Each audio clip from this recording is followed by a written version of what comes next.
Bonjour à tous et bienvenue sur votre chaîne Smartivon. On est aujourd'hui ensemble pour tester le Google Pixel 7, le smartphone tout droit sorti des usines Google. Les avis étaient tous plus dithyrambiques les uns que les autres et pourtant, durant son test qui a duré même pas un mois, j'ai pas été totalement convaincu alors que tout le monde l'encense. On va revenir ensemble dans le débrief de ce portable et de ce test sur les points positifs et les points négatifs. Avant toute chose, générique, et on se retrouve tout juste après, c'est parti.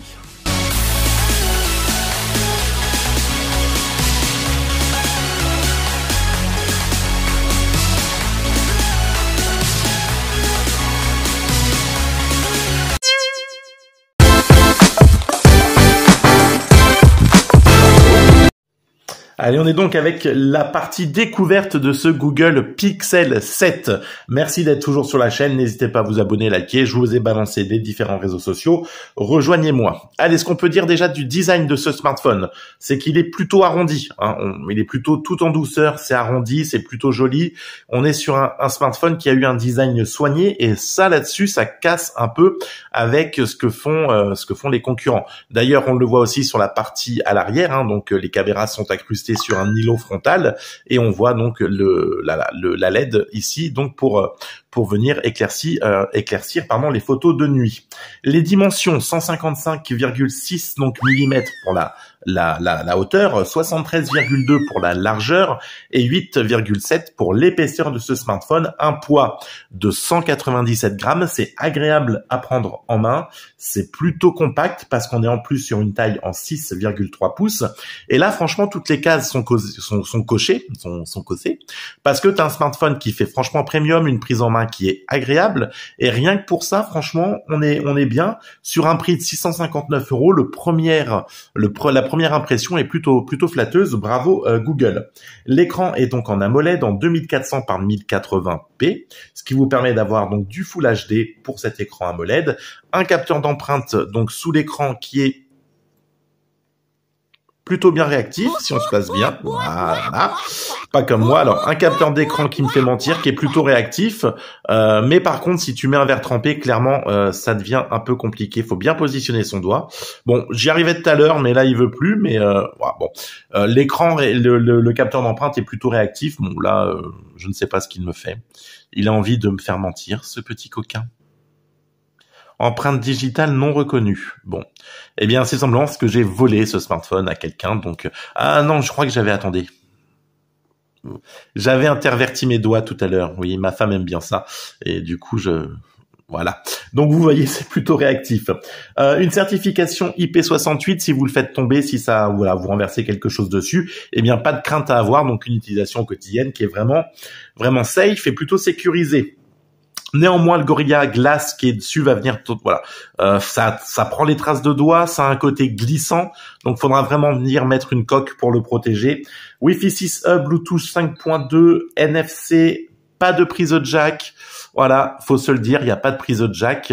Vous aurez le bouton Power, volume plus moins. En dessous, la prise jack, les haut-parleurs. Un deuxième haut-parleur là-haut pour la partie stéréo. Et enfin, la carte SIM juste ici. Voilà, on le voit, le petit trou qui vous permet de mettre une nano SIM et c'est tout. D'ailleurs, pas de possibilité d'étendre de la mémoire. On est sur du 828 ou du 8256. Et c'est tout. Tu ne rajouteras pas d'autres mémoires de stockage sur ton téléphone. Une puce Tensor G2, on y reviendra sur la partie gaming tout à l'heure, on verra un peu pourquoi ils ont fait ce choix-là. Une autonomie de 4355 mAh, il n'y a pas une charge ouf rapide, ça voilà, il faudra compter 1h44 pour une charge complète et on est sur une batterie adaptative, donc elle s'adapte à ton utilisation, ce qui fait qu'au début, franchement, c'était un peu galère. J'ai une batterie qui se déchargeait super vite et on voit, parce que j'ai gardé ce smartphone quand même un petit moment, tu vois qu'arrivait un certain laps de temps, ça y est, il a compris comment tu l'utilisais et enfin, tu atteins une journée et demie, mais sincèrement, tu n'iras pas au-delà. Et voilà, donc on va tout de suite voir la partie photo et vidéo de ce smartphone. C'est parti. On est donc sur la partie photo vidéo de ce Google Pixel 7, une partie selfie qui est plutôt bien maîtrisée avec un capteur de 10,8 mégapixels. Donc c'est plutôt bien, enfin c'est voilà, On le voit, c'est très propre. C'est pas mon meilleur angle. Ça réagit très bien. Vous avez différentes options. On va y revenir. L'appareil donc selfie est juste très bon et tout cela même. Attends parce que c'est pas ouf. Dans de bonnes conditions en extérieur, etc. C'est vraiment plutôt bien pensé. C'est plutôt bien. À l'arrière, vous avez donc un grand angle de 50 mégapixels. Un module principal de 50 mégapixels et un grand angle de 12 mégapixels. Je raconte n'importe quoi. Donc voilà, il n'y aura pas de téléobjectif sur ce smartphone, il a été réservé donc sur la version 7 Pro. Ce qu'on peut dire de ce téléphone, on va le voir en image, c'est que bien sûr, vous avez de nombreux programmes sur la partie photo. Vous allez avoir un portrait, un mode mouvement, une vision de nuit, un appareil photo, vidéo, une cinématique. Enfin, c'est vraiment très complet. D'ailleurs, on va pas se leurrer. J'invente des expressions. On va pas se leurrer. C'est franchement un photophone de ouf pour un tarif vachement contenu. C'est l'un des meilleurs smartphones pour la photo et pour la vidéo filmée en 4K 60 fps maximum, une stabilisation. Enfin voilà, franchement c'est très bien. C'est plutôt les photos, je vais vous les envoyer. Vous allez voir, on est plutôt convaincant. Même de nuit, ça reste plutôt correct. Ça reste même très bien. Enfin, vraiment, la partie photo vidéo, si vous voulez un smartphone qui fasse les photos franchement de ouf, ce Google Pixel 7 pourra vous ravir. Vous avez de nombreuses options, même dans le traitement photo après, vous avez des modes qui sont plutôt sympas directement. Donc sur Google Photos, vous allez pouvoir, enlever des gens derrière. Enfin, vraiment, vous avez des logiciels de retouche photo inclus et c'est juste ouf. Et vous avez, vous avez vraiment un nombre de possibilités pour faire des photos, mais juste parfaites. Donc là-dessus, rien à venir reprocher au Google Pixel 7. Si tu aimes la photo et si tu veux faire de jolies photos, ce smartphone est clairement pour toi. On va passer tout de suite à la partie gaming. Gaming. Allez, on est donc sur la partie gaming de ce Pixel 7 qui embarque donc une puce Tensor G2 qui va te permettre de propulser tous les jeux que tu voudras à peu près à 600-700 000 points en tout. Il aura tendance à venir chauffer un petit peu à l'arrière, rien de bien méchant. Il fera tourner tous les jeux un petit peu gourmands, mais je reste toujours un petit peu des fois dubitatif au choix de Google. On aurait pu équiper ce smartphone d'un processeur peut-être plus violent avec un Snapdragon, peut-être que le prix s'en serait fait ressentir.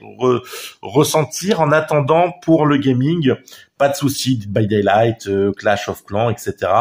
Franchement, ça fera très bien l'affaire. Non, là aussi, je vais pas venir lui reprocher grand-chose. Ça fait tourner les jeux et c'est un très bon point. Par contre, attention, quand tu joues, à la rigueur, tu vas venir cacher les haut-parleurs et on a toujours ce côté glissant. Si tu n'utilises pas de coque, il aura tendance à venir chuter. Donc, il faudra faire attention. Allez, on passe maintenant à l'utilisation quotidienne de ce smartphone. Est-ce que c'était agréable? Est-ce qu'il y a eu des petits soucis? Eh bien, c'est le moment de tout se dire. C'est parti.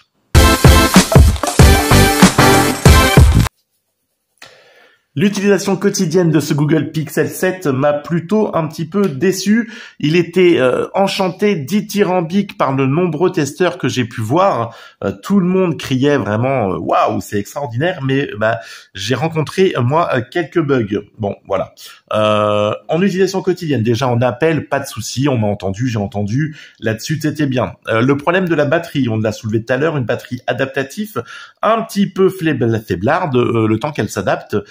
Et ça, c'est un peu galère. Pas de chargeur fourni dans la boîte, ça aussi. J'ai des applis qui plantent souvent au démarrage du smartphone ou quand tu en lances une deuxième, ça va venir cracher l'appli qui est derrière. Souvent, la Poste, ça le fait. Donc, ok, c'est pas une appli que tu utiliseras sûrement très souvent, mais il faut quand même venir le dire, il y a eu ça. J'ai des fois eu aussi quelques ralentissements et le sentiment d'avoir vraiment un portable, on va dire, alimenté au diesel. Je veux dire, au démarrage, c'est froid et c'est long, et une fois qu'il est lancé, ça y est, on a atteint le rythme de croisière, et là, plus rien ne l'arrête, donc voilà, alors est-ce que c'est moi, le temps que je m'habitue, je n'en sais rien, mais je l'ai trouvé un petit peu pâteau, on va dire, voilà, c'est ça, lourdeau, un peu pâteau, un petit peu long, et puis après, ça y est, bam, il est dans le truc, c'est parti. Ce qui est vachement agréable, par contre, c'est que tu pourras venir le personnaliser vraiment de ouf, Merci beaucoup pour la notification. Tu pourras venir, j'ai le note, ah, putain, le personnaliser de ouf grâce bien sûr à tout ce qui a été conçu par Google à l'intérieur. On va pas faire deux tours de tout parce que franchement voilà, mais t'as un mode intelligent, t'as un mode couché, tu rentres toute ton interface Google. Enfin, tout est tellement bien géré, bien optimisé que par contre là-dessus, ça devient réellement quelque chose de plutôt agréable au quotidien. Et là, on est sur un point positif de ce smartphone. Alors, c'était pas non plus catastrophique. Je me rends compte qu'en vous le détaillant, finalement, j'annonçais que je le descendais. Et ben, en fait, non, je le descends pas. Mais j'ai eu quelques petits regrets. Et voilà. Et finalement, je me rends compte qu'il est pas si mal que ça et que c'est moi qui ai peut-être été un petit peu trop méchant avec lui. Parce que finalement, en fait, bon, bah, ça va.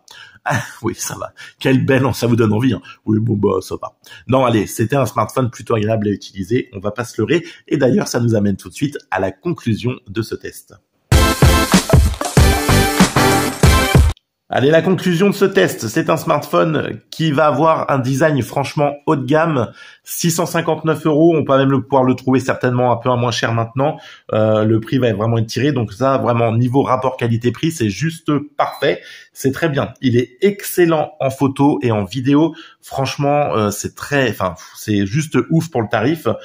L'écran qui vient donc rivaliser avec un iPhone 14 parce que il va monter donc jusqu'à 1000 nits, ce que je vous disais. Et seul l'iPhone 14 peut avoir son équivalent par rapport à ça. J'ai eu quelques petits bugs, voilà, mais, et regrets en fait des choix qu'ont pu faire Google sur le fait de pas mettre de chargeur, de pas mettre une charge plus rapide sur le smartphone, etc. Mais finalement, franchement, allez, on peut s'en accommoder finalement vu le tarif demandé. On est sur du 9 à 659. On sait que on tombera en dessous des 600 € très prochainement. Et là, franchement, on fera une très très bonne affaire. C'est vraiment, allez, on va dire un choix qui est très intéressant à faire et peut-être encore plus d'ici quelques mois quand le prix aura légèrement chuté. On regrette pas de pas pouvoir augmenter la mémoire. Bon, voilà, c'est vraiment des petits détails, mais des fois, ça peut faire son importance. Donc, un smartphone que j'ai plutôt tendance à vous recommander. Laissez passer encore peut-être 6 mois, vous l'aurez à moins cher, ou alors peut-être vers de l'occasion garantie ou ce genre de choses. Et là, vous ferez juste le très très bon choix de ce Google Pixel 7. On se retrouve très vite avec une prochaine vidéo. D'ici là, prenez soin de vous. Merci Umi pour le mot de la fin. À très vite. Ciao, bye bye. Salut.